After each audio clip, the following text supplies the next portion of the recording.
Olá, boa tarde, tudo bem com vocês? Espero que estejam todos bem, ficando em casa e tomando os devidos cuidados. Bom, eu sou a professora Jade e a partir desse segundo ciclo vou ficar aqui com vocês na disciplina de ciências, tá certo? Então espero que seja um ano bastante proveitoso para todos nós. Então, meus amores, já vamos iniciar a nossa unidade. Essa aula a gente vai estudar aí sobre a unidade 3, que está falando aí sobre as primeiras ideias evolucionistas, tá certo? Então, peço que vocês peguem o livro, quem tiver acesso ao livro, peguem o livro. E a página é a página 47, tá certo? E nessa unidade a gente vai abordar aí as principais ideias evolucionistas. Nas unidades anteriores, vocês já estudaram aí um pouquinho sobre evolução, sobre as leis de Mendel. Então, a gente vai ver aí o surgimento desse pensamento de evolução, quando iniciou, qual a teoria mais aceita até hoje, tá certo? Então, vamos lá. Introdução. As variedades de seres vivos em nosso planeta têm fascinado a humanidade ao longo da história. De acordo com as explicações científicas, essa enorme variedade de espécies é resultado de processos de transformação e adaptação que constituem a evolução biológica. Então, a evolução nada mais é do que o resultado de processos de transformação e adaptações dos seres vivos ao longo do tempo, tá certo?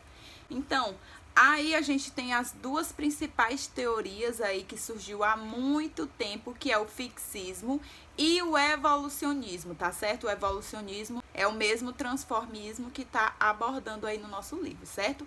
Então, para os fixistas, as espécies são fixas e imutáveis, enquanto que para os evolucionistas as espécies se modificam ao longo do tempo. Então, ao longo do tempo surgiu diversas teorias para comprovar, para falar aí um pouquinho sobre a evolução, para falar como que aconteceu. Então, tinha os fixistas, aqueles que acreditavam que as espécies elas não eram capazes de sofrer nenhuma adaptação, nenhuma alteração, certo? E tinha também os transformistas, que eles acreditavam sim que as espécies eram capazes de passar por algumas transformações ao longo do tempo, certo? E a gente vai abordar um pouquinho disso agora. Então, o fixismo era uma doutrina ou teoria filosófica bem aceita lá no século XIX. O fixismo propunha que todas as espécies, por poder divino, haviam sido criadas tal como são e permaneceriam assim imutáveis, ou seja, jamais sofreriam aí alguma mudança ao longo do tempo. Então aí na foto a gente pode observar dois principais cientistas que acreditavam no fixismo. Um foi o Linneu, que com certeza vocês já ouviram falar, que ele catalogou várias espécies, deu o nome científico para cada uma delas. E outro cientista foi Cuvier, que é esse aí do lado da foto preto e branca, que ele estudava os fósseis. E aí, quando ele estudava os fósseis, o que acontecia? Ele encontrava espécies bem diferentes da que existiam atualmente. E aí, ele ficava no pensamento de que ele afirmava que essas espécies, elas tinham sido extintas por catástrofes naturais. Ou seja, apesar de serem parecidas com espécies que a gente tem hoje, ele afirmava que não era igual. Não eram da mesma espécie, era uma espécie bem antiga que ela foi extinta, bem diferente da que tem hoje. Então, com base nos fósseis e em outras evidências, alguns cientistas começaram a ter outro pensamento de que as espécies sim passavam por transformações, diferente do que acreditava o fixismo. Então, a partir daí surgiu o evolucionismo ou transformismo, que é o estudo da origem das espécies e das modificações sofridas ao longo do tempo com base nos fósseis e em outras evidências, certo? Então, um dos primeiros cientistas que começaram a acreditar no evolucionismo ou transformismo foi James Hutton, que ele estudava aí a Terra e ele sabia, ele afirmava que a Terra ela sofria alterações. Então, ele tinha o pensamento de que, como a Terra sofria alterações, todos os seres vivos também podiam passar aí por transformações. Então, a partir desse pensamento, instigou outros cientistas a investigarem um pouquinho aí a mais sobre o evolucionismo. E os principais cientistas que começaram a estudar sobre esse evolucionismo foi Lamarck e o Darwin, que o conjunto de estudos aí de Lamarck foi conhecido como lamarquismo e o conjunto de estudos de Darwin foi conhecido como darwinismo, tá certo? Então, é sobre esses dois cientistas muito importantes aí nesse processo, no estudo da evolução que a gente vai ver um pouquinho aí hoje, tá certo? Então, foram dois cientistas que elaboraram teorias evolucionistas. O primeiro foi Lamarck, que ele defendia que os seres vivos provinham de outros seres vivos e cada espécie ocupava um lugar na escala natural. Ou seja, a teoria da evolução se baseava em dois princípios: a lei de uso e desuso e a lei de transmissão de caracteres adquiridos. Então, Lamarck estudou bastante e elaborou essas duas leis que a gente vai ver um pouquinho aí agora. A primeira é a lei do uso e desuso, que nada mais é do que as partes do corpo extensivamente usadas por um organismo desenvolvem-se e as que não são atrofiam-se. Então, ele afirmava o quê? Se o animal usava muito, precisava daquela parte do corpo e ele usava bastante, aquela parte do corpo ia se desenvolver mais. Já a parte do corpo que ele não utilizava, ela atrofiava-se e desaparecia, tá certo? Como no caso do estudo do tamanduá. O tamanduá, como a gente sabe, ele se alimenta de formigas. Então, a língua dele, de tanto ele tentar fisgar uma formiga lá no fundo do formigueiro, a língua, como ele usava bastante, ela se desenvolveu, ficou enorme. Então, aí no livro também tem a foto do tamanduá, lá na página 51, e dá para vocês observarem bem. Então, a língua se desenvolveu bastante. Por quê? Porque ele usava bastante, certo? E aí está a lei do uso. E a lei do desuso? No caso do tamanduá, são os dentes. Como ele não utilizava os dentes para mastigar, os dentes foram atrofiando e desaparecendo. Deu para entender um pouquinho sobre a relação da lei do uso? Quando um órgão é bastante utilizado, ele é desenvolvido. E a lei do desuso, quando o órgão não é utilizado, ele vai atrofiar e desaparecer. Aí na imagem aqui no slide, a gente tem o exemplo da patinha aí do pato, não é? Então, com o uso excessivo dos pés para nadar, olha aí como é na primeira imagem, como era o pé dele. Então, com o uso excessivo para ele conseguir nadar, o pato desenvolveu uma membrana para ele conseguir, aí se adaptou ao ambiente para ele conseguir nadar, tá certo? Então, tem relação aí com a lei do uso e desuso de Lamarck, certo?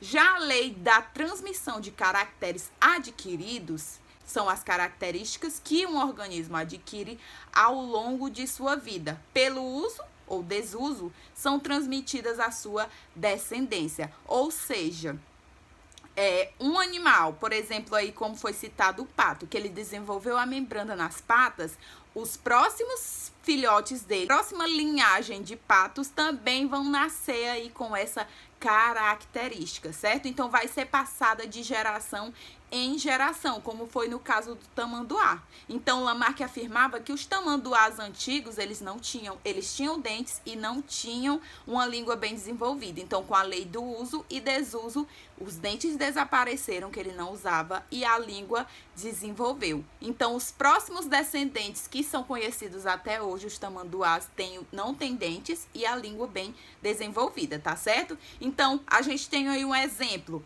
Os espinhos adquiridos pelos cactos durante sua evolução são transmitidos a gerações futuras. Então, aí a gente observa o quê? Que antigamente ele afirmava que os cactos tinham folhas. Então, como o tempo era muito quente, essas folhas foram atrofiando e virou espinhos. E esse espinho foi passado de geração em geração para todos os seus descendentes. Então, lei do uso e desuso: se usa, desenvolve. Se não usa, atrofia. E a lei de transmissão de caracteres adquiridos são o quê? As características que foram adquiridas aí através do uso ou desuso vai ser passada para suas próximas gerações. Entendido? Então, aí a gente tem outro exemplo. Segundo o lamarquismo, a girafa, pelo hábito de se alimentar de folhas altas, teve o pescoço gradualmente alongado. Essa mudança teria sido transmitido às gerações seguintes. Então, para Lamarck, as girafas tinham um pescoço normal. E aí o que acontecia? Como ela tentava utilizar muito, se alongando para alcançar as folhas mais altas, esse pescoço se desenvolveu e se alongou. A gente sabe atualmente, com o conhecimento que a gente tem sobre a evolução, que a única coisa que passa na descendência são os genes. E nos genes ele não vai carregar essa informação desse pescoço ser maior ou não, no caso aí do exemplo da girafa, tá certo? Então, só para a gente resumir o que a gente viu sobre o lamarquismo. Então, vamos lá.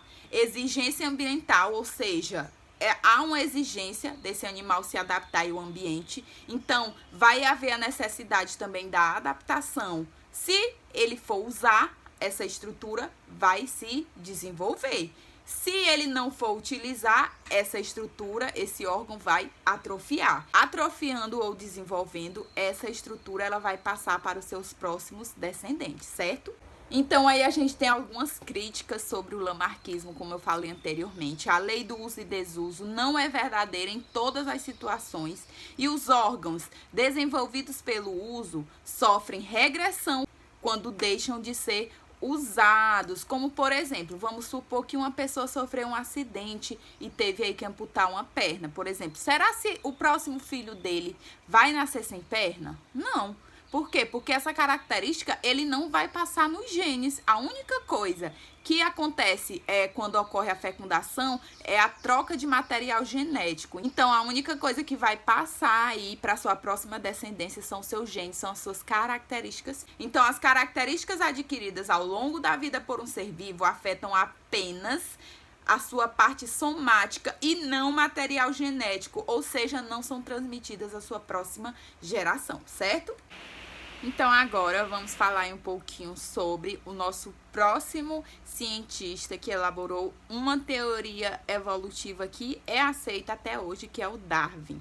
Então, Darwin, ele viajou 5 anos pelo mundo a bordo do Beagle, que foi um navio aí, uma expedição que percorreu o mundo, onde nesse navio iam vários cientistas para fazer um estudo amplo pelo mundo. Então, nessa viagem, foi crucial para os estudos de Darwin, pois foi a partir daí que ele conseguiu elaborar a teoria que é aceita até hoje da evolução. Ele conseguiu observar animais de todos os continentes, certo? Então, ele coletou vários fósseis de animais, de planta, para enriquecer mais ainda o seu estudo. Então, após 20 anos de estudo, ele elaborou um livro que foi chamado A Origem das Espécies, que serviu como base aí para provar a sua teoria. Então, tal que a teoria é aceita até hoje, certo? Então, aí a gente pode observar a viagem, o caminho que ele percorreu, e ele passou no Brasil tanto pela ida como pela volta. Ele ficou fascinado pela exuberância de nossa floresta tropical, porém ele ficou chocado com a escravidão que naquele tempo existia aqui no Brasil, tá certo? Então, durante a sua viagem na Argentina, Darwin encontrou fósseis. Como a gente já falou aí sobre os fósseis, eles são vestígios de animais, plantas, seres vivos ou não vivos bem conservados. Então, a partir daí, Darwin pôde estudar bastante coletando esses fósseis, tá bom? Então, ele encontrou fósseis de mamíferos já extintos e observou que eram muito semelhantes aos atuais. E percebeu que dentre os atuais também haviam diferenças dependendo do local onde eram encontrados. Então, ao coletar esses fósseis, ele levou para Londres, onde especialistas estudaram e verificaram que eram bem parecidos com os animais atuais. Então, aí no exemplo, a gente tem um animal extinto que é bem parecido com o nosso animal atual, que é o tatu. Então, foi a partir desse estudo dos fósseis que Darwin conseguiu confirmar a sua teoria do evolucionismo, que os animais, eles não desaparecem, eles não são extintos, eles são transformados, são adaptados, e esses animais, eles não são extintos, como afirma o fixismo. Esses animais são o quê? São adaptados e transformados de acordo com o local em que vivem, certo?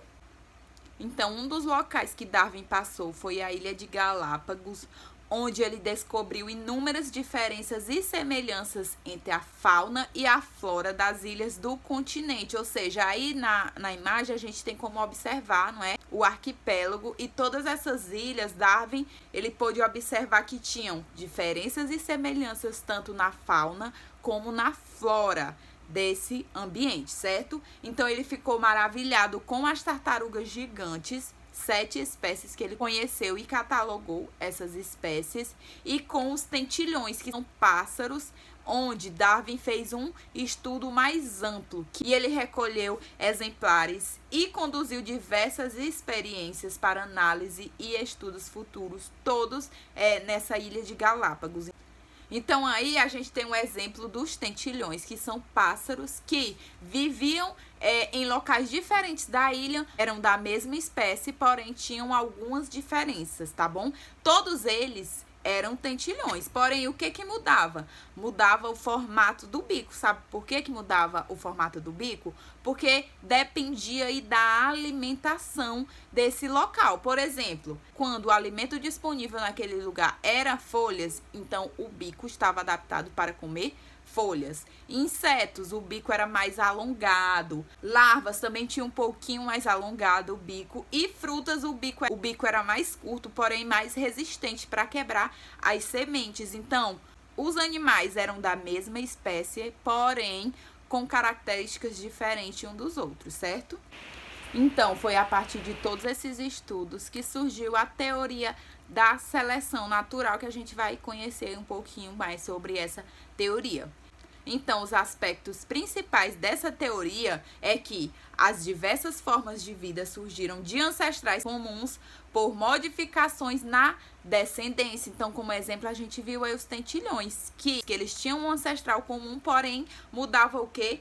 As características nas descendências, ou seja, de acordo com aquele ambiente, o pássaro ia se desenvolvendo. Então, o mecanismo de modificação é a seleção natural, onde o meio ele vai selecionar o indivíduo. Por exemplo, dos tentilhões, que eles foram adaptados ao tipo de comida que era oferecido lá naquela ilha, que ele ia encontrar com mais facilidade, certo? Então, indivíduos de uma mesma espécie, eles podem sim apresentar variações, certo? Então, organismo com variações favoráveis às condições do ambiente onde vivem tem maiores chances de sobreviver e deixar descendentes. Então, o conceito de seleção natural é que o mais adaptado, ele vai sobreviver ao meio, tá certo? Então, o que aconteceu com os tentilhões que não eram adaptados a se alimentar de folhas, por exemplo? Não tinham o bico adaptado para comer folhas? Eles certamente morreriam.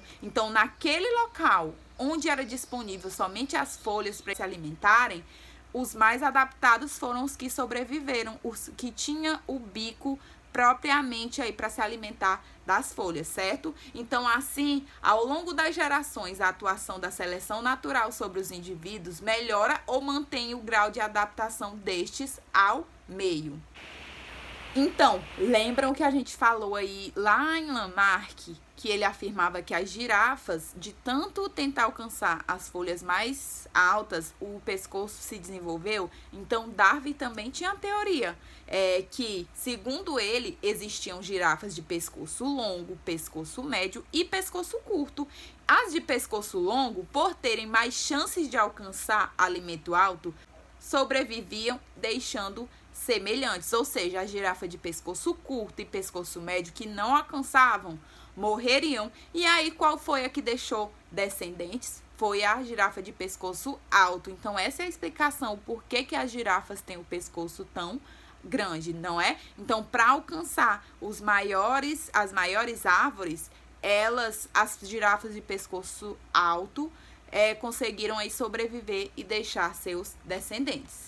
Então, aí a gente tem a relação dos dois. Segundo o lamarquismo, o esforço conduziu o crescimento dos pescoços e essa característica foi passada à descendência. Então, de tanto elas se esforçarem, o pescoço se desenvolveu. Segundo o darwinismo, as girafas de pescoços mais compridos conseguiam se alimentar melhor do que as outras. As outras, consequentemente, iam morrer e assim as de pescoço maior iam deixar maior número de descendentes.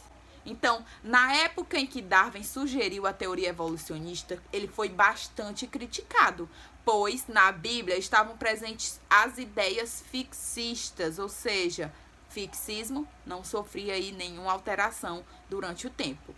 Muitas charges foram criadas para desqualificar Darwin e sua teoria. Então, todo ser vivo ele provém de um descendente, segundo Darwin. Então, Darwin disse que o ser humano ele era descendente de quem? Tinha um ancestral comum com o macaco. E aí fizeram essa charge aí que vocês estão observando para criticar e desqualificar o trabalho de Darwin.